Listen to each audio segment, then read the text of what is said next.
o ito'y simula ng laglagan ng mga kasangkot dito sa iskandalong ito?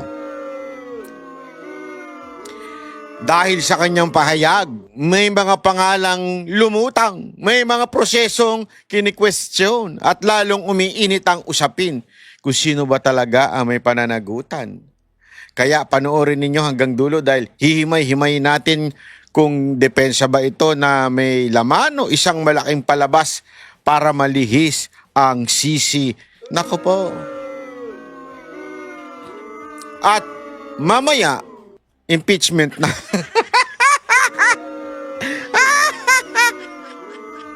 Siyempre, maglalabas na naman sila ng mga diversion dahil nga unti-unti na hong naglalaglagan at unti-unti nang lumalabas ang katotohanan. Alam nyo, ano ang motibo ni Romualdez? Yan po ay ating pag-uusapan din dahil mas importante yan kesa doon sa kanyang sinabi lang. Dahil yung kanyang mga sinabi ay tila merong laman, di ba? Tila merong laman po yung kanyang sinabi na eto na nga ho. Atin pong ipi-play, papakinggan natin at ito po ay may caption na Tagalog o Pilipino. Bakit? Para mas maunawaan natin kasi masyadong syala si Romualdez at English ang kanyang buong pahayag. Pero sa pamamagitan ng social media at ng mga AI, atin po itong itinagalog yung caption para mas maunawaan natin yung bigat nung, at kahulugan nung kanyang tunay na pinapahiwatig. Okay? Ito ho, pakinggan po natin ha. Oh, ito. Pasok. Tamba, pasok. Magandang araw sa inyong lahat. For a long time, I chose to remain silent. Ayo. I did so out of respect for the legal process. Naku. I did so because I did not want to add more noise to an already divisive issue. More noise lang daw. Ingay lang daw yung mga nagre-reklamo. Ulul. Ay, sorry naman. Ha? Dahil daw masyado ng divisive. Hindi ho divisive. Lahat po kami galit dyan. Nagkakaisa po kaming galit kami dyan sa lintik na korupsyon na yan. I did so because I believed that if I cooperated fully, submitted myself to the proper authorities, and answered every question asked of me, the truth would eventually speak for itself. So, ibig mo ba sabihin dahil sa pag-submit mo nun sa ICI, hindi na totoo yung mga lumalabas ngayon? Nilalaglag mo ba si Marcos yung gumawa ng ICI? But there comes a point when silence is no longer prudence. My silence has been abused and weaponized to build a narrative that is false, twisted, and unfair. Parang di ka naman silent. Nagsasalita yung mga vlogger mo. Ang ingay ng mga hayop mong vlogger eh. Hindi ka nga nagsasalita pero ang ingay naman ng mga yun. Pinagtatanggol ka. So let me be clear. I will not keep quiet anymore. Sabi mo yan ha? Hindi, sabi mo yan. Hindi ka na magiging tahimik ha. You will no longer be, hindi ka na keep quiet ka na ha. Sabi mo ha. Hindi ka na magpapatuloy na maging tahimik. Dadaldal ka na ha. O ilaglag mo na, baka naman pautot mo lang to dahil di ka pinayagang umalis. Mamaya kikwento natin yan. Hindi ko kasi siya pinayagang umalis eh. Kaya ayan, naglalaglag na siya ng kung sino-sino. Wala ka pala, spoil brat ka rin pa di, parang si BBM eh. Di ka lang pinagbakasyon eh. Sasalta ka na. Face this head on, and I will speak with facts because the truth deserves to be heard. What? Today, I'm taking this opportunity to speak directly to the Filipino people. From the start of this Ay, bakit mo binabasa? Ang kinakausap mo yung teleprompter mo, hindi kami. controversy, I have been cooperative. I personally appeared before the proper authorities. I voluntarily submitted my affidavit to the ICI. I provided the information and documents asked of me. I did not hide. I did not run. I did not evade scrutiny.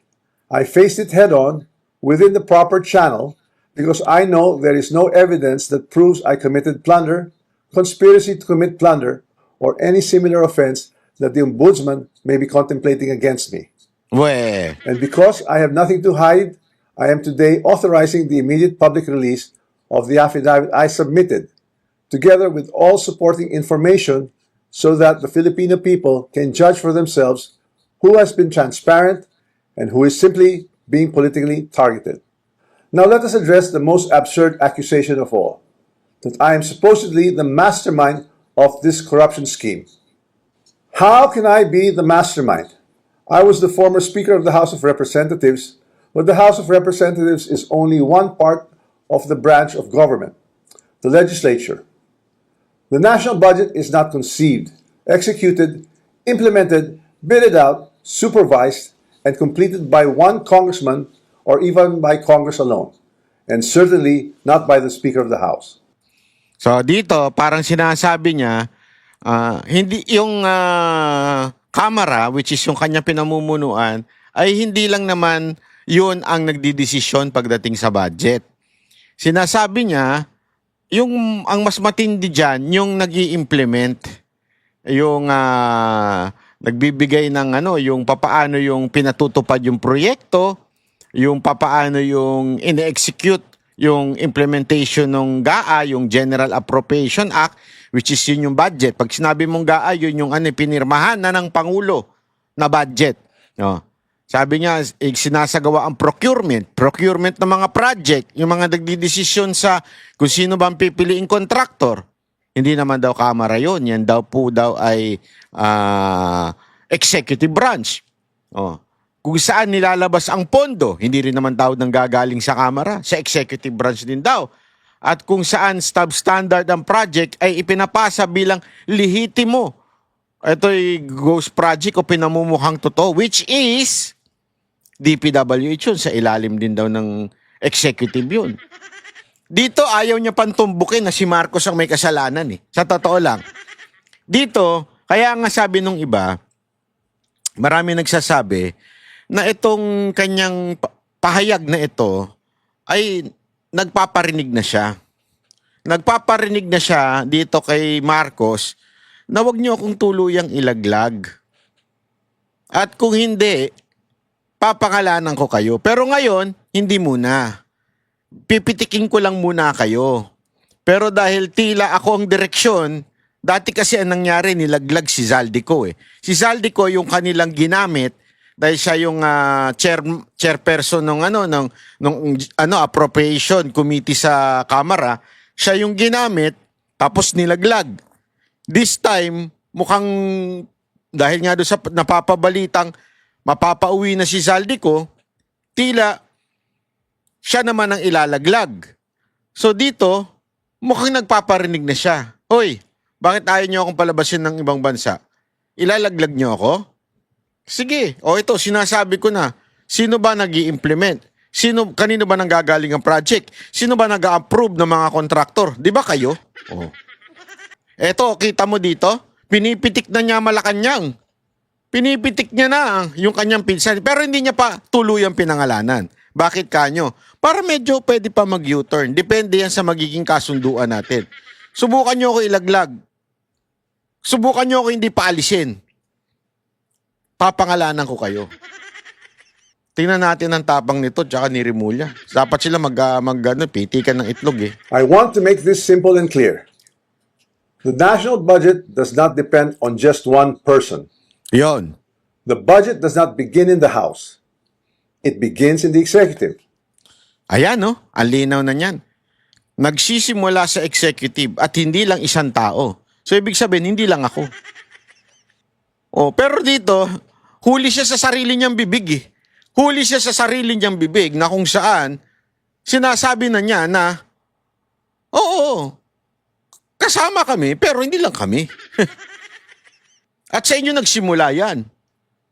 So eto yun eh. Fact that the budget, yung GAA noon at itong mga nakaraan, corrupt. Sabihin, matindi ang korupsyon. Pero kung isisisi nyo sa akin, hindi pwedeng ganon. Hindi lang ako. Dito nga hindi niya tinatanggi, hindi kasama siya. Hindi niya itinatanggi. Basta sinasabi lang niya, hindi lang ako. Pati kayo. Diba? The agencies and departments prepare their proposals. The executive consolidates them into the National Expenditure Program. And that program is then submitted to Congress. From there, the House deliberates, but the House is not one person. And it is certainly not the Speaker alone. It is a Alam mo, pareho sila ng karakas ni Zaldico eh, no? Pareho sila ng karakas ni Zaldico. Ito rin yung sinabi ni Zaldico eh. Lahat sila nakinabang, nag-deliver ako kay Bongbong, nag-deliver ako kay ganito, kay Romualdez, pero ako wala akong kinuha.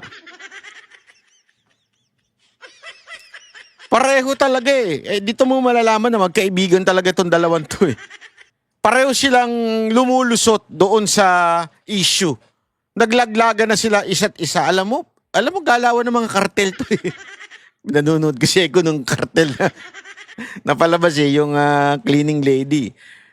Galawan to ng mga kartel eh, yung naglalaglaga na sila pagka nagkakabukingan na, di ba? Eto, naglalaglaga na, oh. Naalala nyo yung naglaglagan yung dalawa? Yung magkapatid? Tama-tama talaga yung palabas na yun ngayon, eh. Kasi naglaglaga na itong dalawang bugok na to, eh. Di ba si Romualdez at saka si Zaldico, may mga picture pa sila nagtatawa na, busog na busog tayo. Busog na busog tayo. Tapos ngayon, turuan na sila. Alam mo, sabi ko nga sa inyo, alam mo, ganda ng, ito ko lang to eh. Naiisip ko lamang ito, na napagtatanto ko, inisip ko na mabuti ito. Sabi ko, Diyos talaga, may paraan siya, no? May paraan talaga siya para ilabas ang tunay na pangyayari. Ito, nangyari to.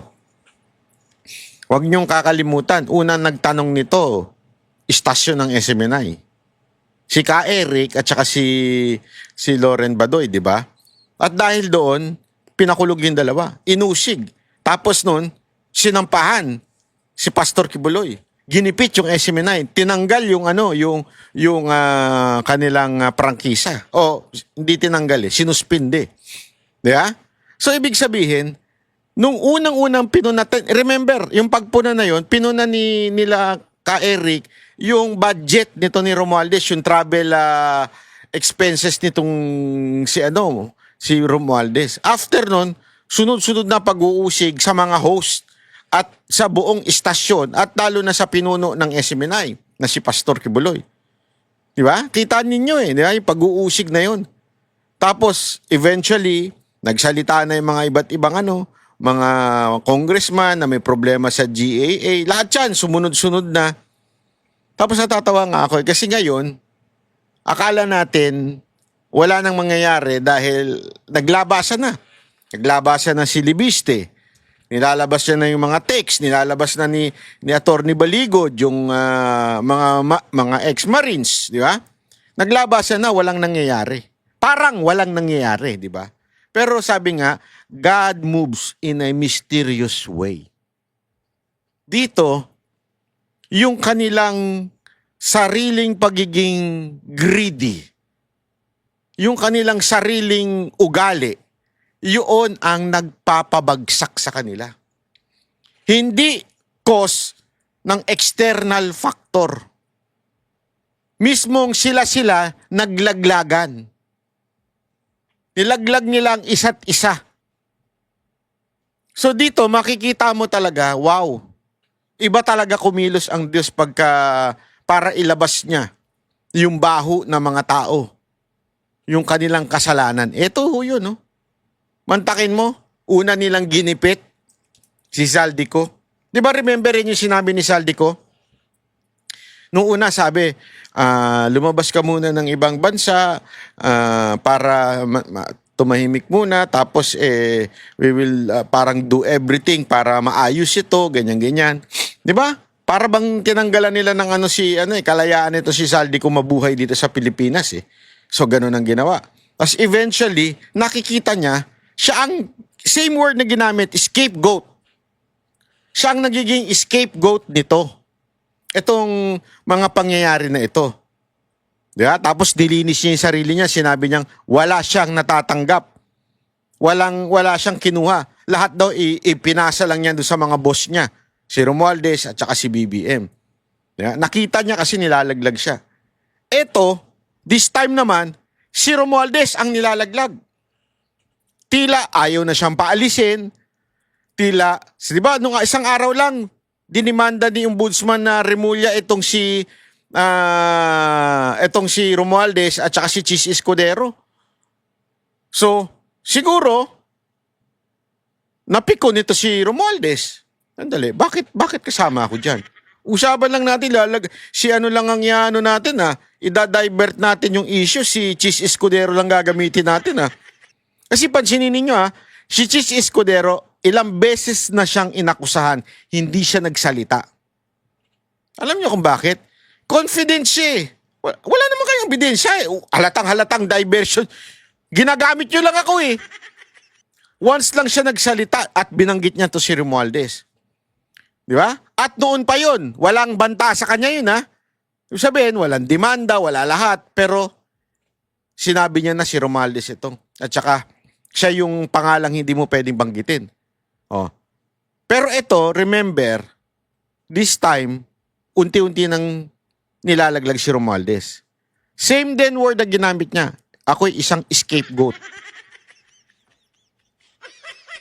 Bakit ba laging goat ang ginagamit niyo? Mahilig ba kayo sa damo? Ako ang scapegoat ngayon. Di ba? Tapos ang pinuntiri niya si Chis Escudero tsaka si Zaldico. Pero eto, makikita mo may pattern. Anong pattern? Attorney Rodriguez. Attorney Vic Rodriguez. Naalala ninyo? Nagkaroon ng iskandalo nun tungkol sa asukal. Ano ginawa nila? Inilaglag nila si Attorney Rodriguez. Kung ano binintang nila doon kay Attorney Vic. Diba? Siya ang nilaglag ni Marcos. Mantakin mo, ito'y hindi masasabing best friend, pero ito yung ganun ni Marcos. Nung walang sumasama kay Marcos, ito lang si Attorney Vic ang nag-stick sa kanya. Tapos, nilaglag niya. Pattern. BP Sara Duterte. Nung napapraning na siya, ewan ko kung bakit siya napapraning. Mga bading. Di ba totoo nung napapraning na siya na kesyo, papalitan, kesyo, may plano. Ano ginawa niya? Nilaglag din niya. Ngayon, etong nagkakabukingan na dito sa flood control, nilaglag din niya si Zaldico. Ngayon, eto naman si Romualdez, nilaglag din niya. So, kung nilalaglag mo ang mga kasamahan mo, hindi ba malaki ang porsyento o possibility na ikaw talaga ang mastermind, Bongbong Marcos? Dahil nilalaglag mo na isa-isa lahat para hindi ka maturo. Bakit ganun? Actually, dito may punto si Romualdez sa part na ito. Sa'yo nagsimula, ikaw ang yung executive lahat ng diskarte.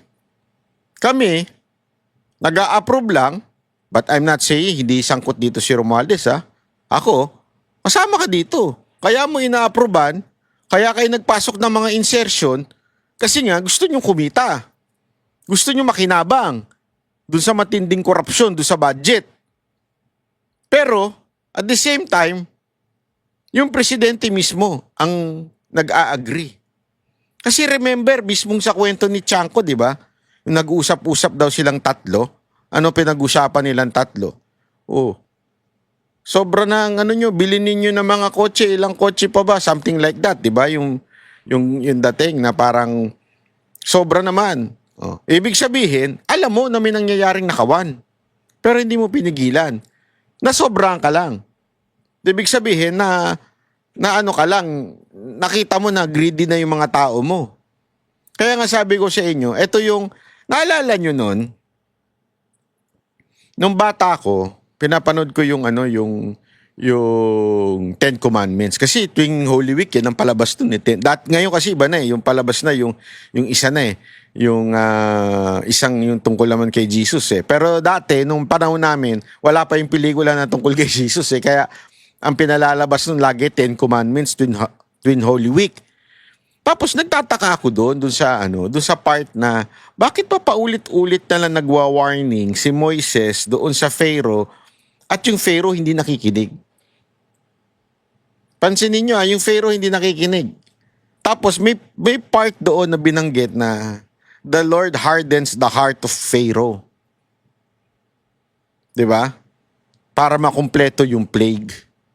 Ang lupit nun Sabi ko noon, bakit ganun?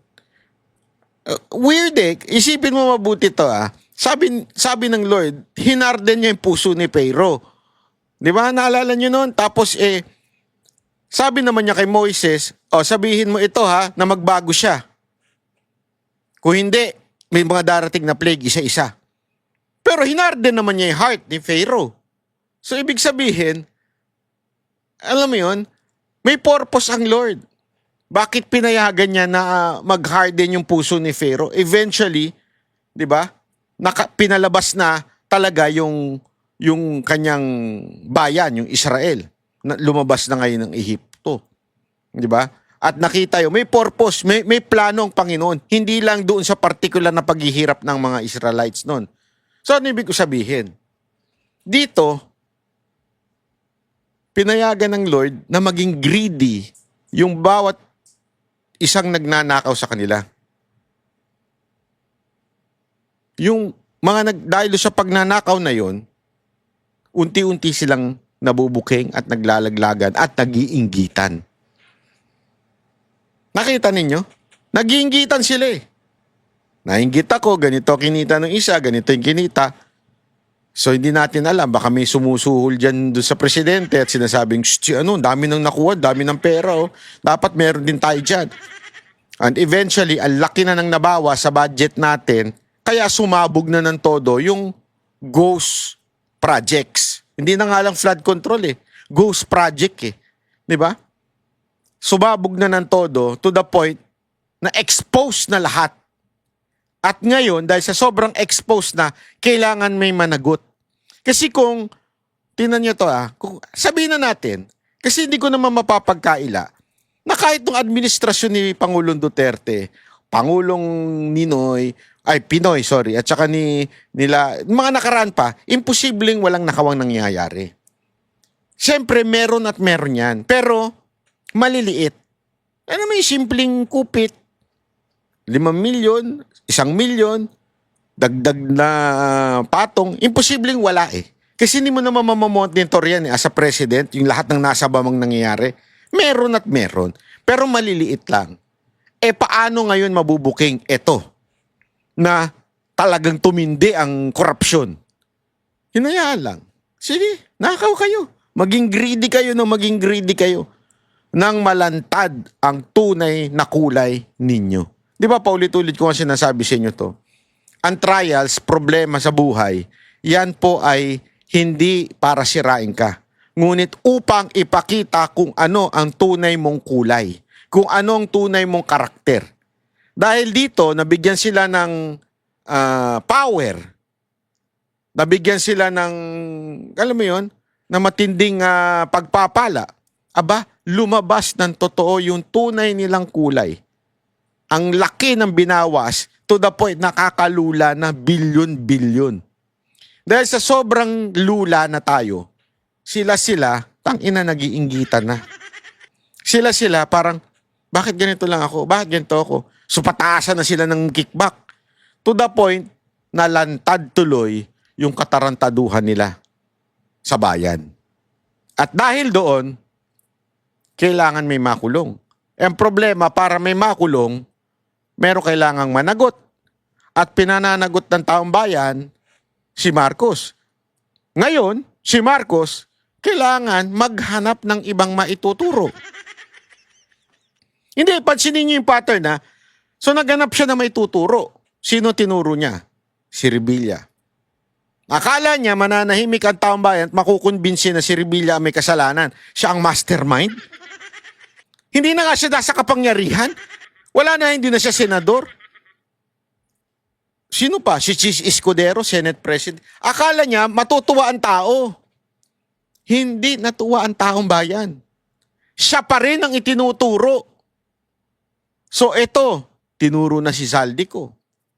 Ngayon, ituturo, mukhang ang direksyon kay Romualdez na. Si Romualdez, mataas din ang pride. Dahil his heart was hardened. Dahil tumigas na rin ang puso nito ni Romualdez, yumabang na rin dahil, sandali, ako? Aanuhin nyo? Hindi pwede. Ilalaglag ko na rin kayo. So because of doon sa pangyayari na yun, naglalaglagan na po sila. Yun po ang nangyayari. Dahil sa tindi ng greed nila, gusto nilang yumaman. Sabi nga, sino ba nagsabi nun? Parang sinabi, ano pa ba gusto ninyo? Ang laki na ng kinuha ninyo, kumukuha pa kayo. Ayan, iyan tuloy nangyayari ngayon. Diba? Sa sobrang greedy nila, nainis na ng todo-todo ang taong bayan, sinisingil na sila. Sino ituturo nila ngayon? Na matinding matindi. Eto, mukhang ituturo niya na si Marcos. Kasi etong sinasabi niya si Chis Escudero tsaka si Saldico, walang naniniwala dyan. Malamang si Saldico, tauhan mo yan eh. Pero si Chis Escudero, hindi naman niya tauhan si Saldico. Halatang ginagamit mo lang si Escudero para ilihis sa'yo. Ikaw ang boss ni Saldico. Don't tell me wala ka sa small committee at wala ka sa BICAM. That's bullshit. Ikaw ang boss nila. Ikaw. Kaya nga 'di ba lagi nga sinasabi 'di ba yung the power of the purse ba yun? Yun ang lagi nila sinasabi kasi kamera talaga ang may hawak diyan. Kayo ang last call. 'Di ba remember? Sinabi pa nga ni Congressman Ungab, blanco yung GAA, blanco. Pinapipirma ninyong blanco. Sino magfi-fill up nun? Sa inyo yun eh. Printing nasa inyo. Wala sa Senado. Lahat nasa inyo, nasa Kamara. Tapos sasabihin mo si Escudero? Para lang, feeling mo maiinis ang tao, mawawala sa iyo ang turo pag itinuro mo si Escudero. Yun ang purpose mo, Brad. Obvious ka. Collegial body made up of hundreds of members, multiple committees, vice chairs, and institutional processes. In fact, there are around 85 committees, each with its own jurisdiction, leadership, and members. No speaker can personally control every committee, much less direct the actions of other branches or government agencies. And in the Appropriations Committee itself, there are already more than 100 members, with many vice chairs, and Representative Toby Tiangco, who has been very vocal and upfront on this issue over the past months, was himself a vice chair of the Appropriations Committee in the previous Congress. So I have to ask, if there were real concerns about irregularities in the budget process, why were these not formally raised during the deliberations, or even during the plenary? The budget deliberation does not stop in the House. The Senate also conducts its own deliberations, reviews its own version, and plays its own role in shaping the final budget, and it is not a bystander. It is an active constitutional participant in this process. After that, the House and the Senate reconcile their versions in the bicameral conference committee. Only then is the final bill transmitted to the President for approval or veto. So let us be honest about what becomes law. The national budget is not the act of one person or one chamber. It is the product of a constitutional chain involving the executive, the House, and the Senate. This is something I want the public to understand. The budget process is collective, multi-layered, and shared. Accountability must apply to everyone involved, not selectively assigned after the fact, and certainly not when it becomes politically useful. If corruption were to occur in a magnitude made known to us over the past months, then it's clear that the real corruption does not happen at the level of the general legislative approval alone. It happens at the level of execution of the General Appropriations Act. Sabi niya, hindi lang daw nangyayari sa Kamara alone. Ibig sabihin, alam mo. Oo, hindi lang sa inyo. Hindi lang kayo. Hindi lang ikaw ang korap. Sinasabi mo ngayon, inaamin mo meron talagang pangyayari. Hindi lang nga lang kayo. So umamin ka, di ba? It happens when projects are implemented.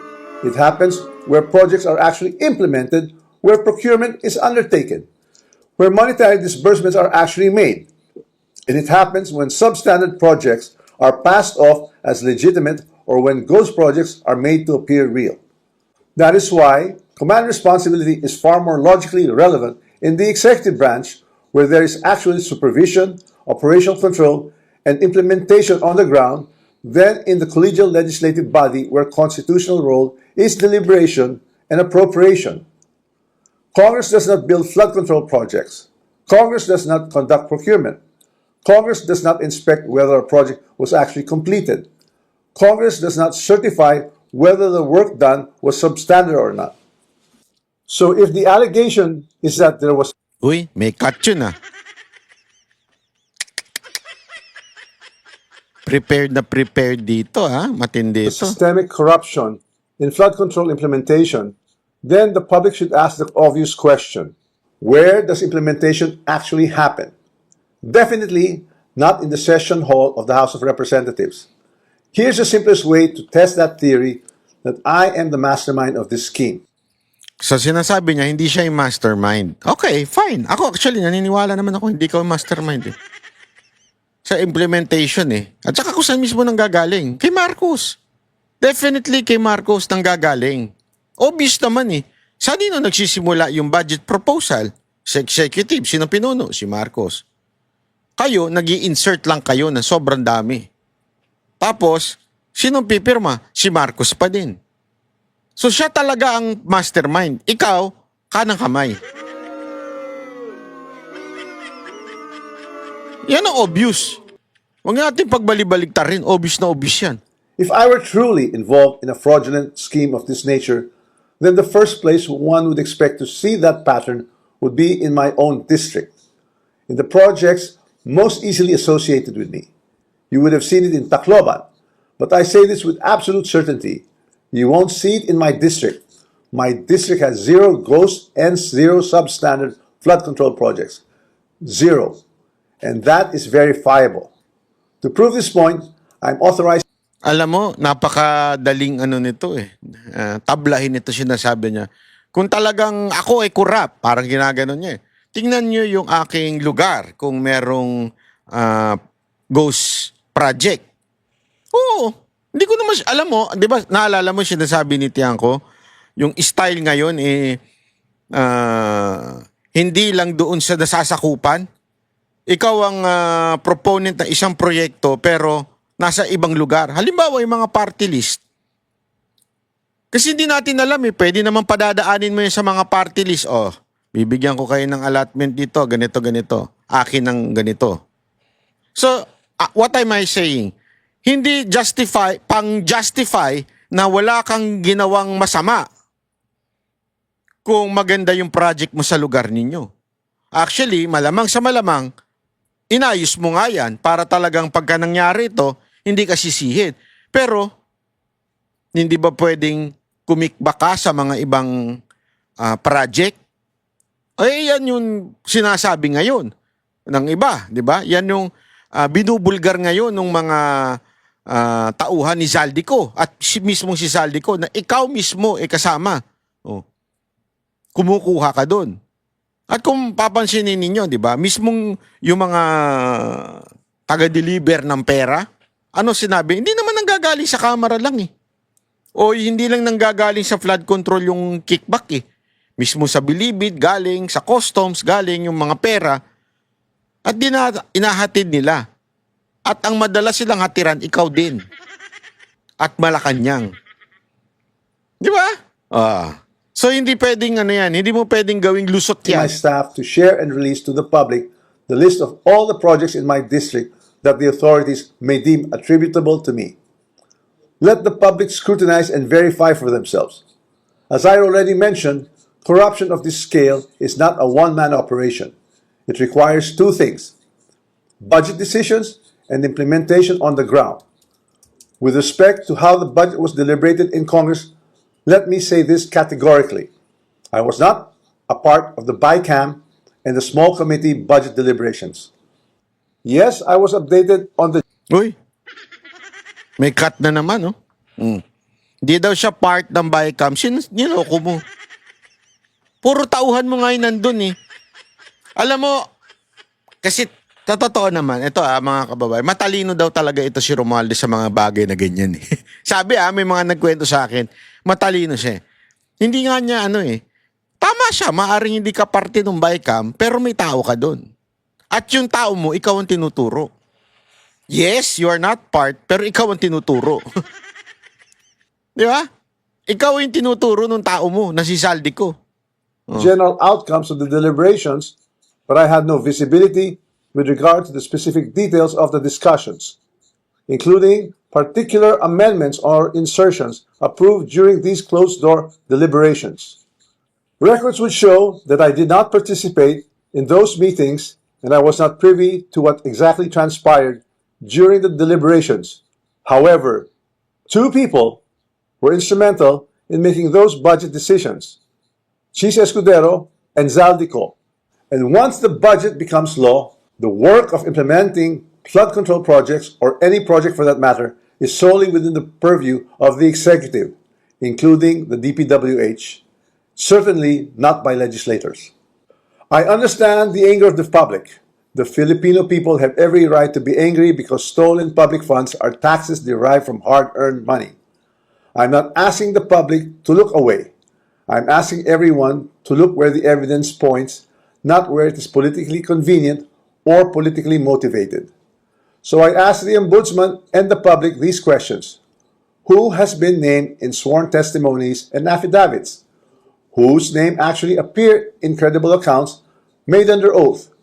If there are sworn accounts pointing to other personalities across the chain, whether in budget deliberations or in implementation, then those leads must be pursued with the same seriousness and the same urgency. Accountability cannot be selective. For months, I chose silence because I believe in our legal system and in the rule of law. But my silence is now being exploited with politically engineered and fabricated narratives. What's even more disturbing, and this is something that cannot be ignored, is that there are emerging indications that certain sectors are attempting to weaponize individuals, including Zaldico, to construct a narrative that serves their own interests. So when the legal processes is being used against me as a political demolition job, then I will have no choice but to defend myself.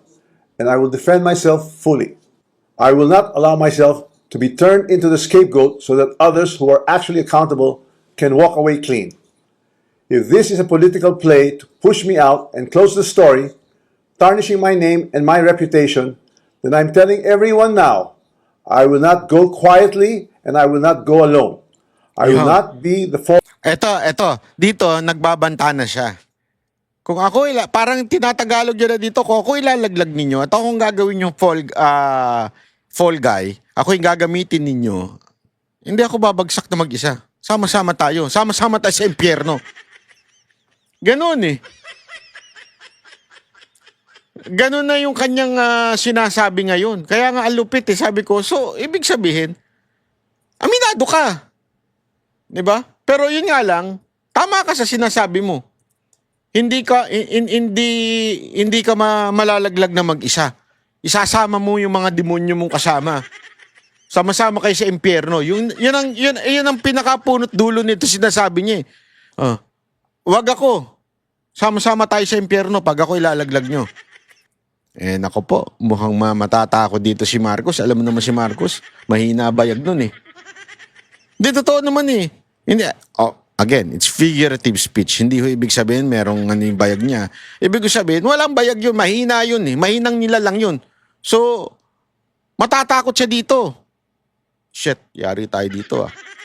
Baka gano'n ang sabihin niya, di ba? Yari tayo dito ah. Delicates tayo dito. Mukhang pumalag si Insan ah. Insan! Mukhang pumalag. Mukhang mayayari tayo. Di ba? Guy for other people's corruption. I have been in public life long enough. I have seen enough. I have heard enough. I know many things about this current administration and past administrations as well. And I say this carefully. If this matter is to be handled as a legal issue, then let it be handled legally, soberly, and according to evidence. But if certain people insist on waging this in the court of public opinion, then I will have no choice but to defend myself publicly as well. To the Ombudsman, I say this with full respect. If your office truly believes in justice, then follow the sworn statements, follow the records, and follow the evidence all the way. Do not stop where it is politically convenient. Do not settle for the easiest headline. Do not confuse public pressure with prosecutorial duty. What I ask of the Office of the Ombudsman is simple.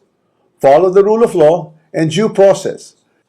This is a serious matter, and it should be handled with seriousness, not with haste, theatrics, or shortcuts.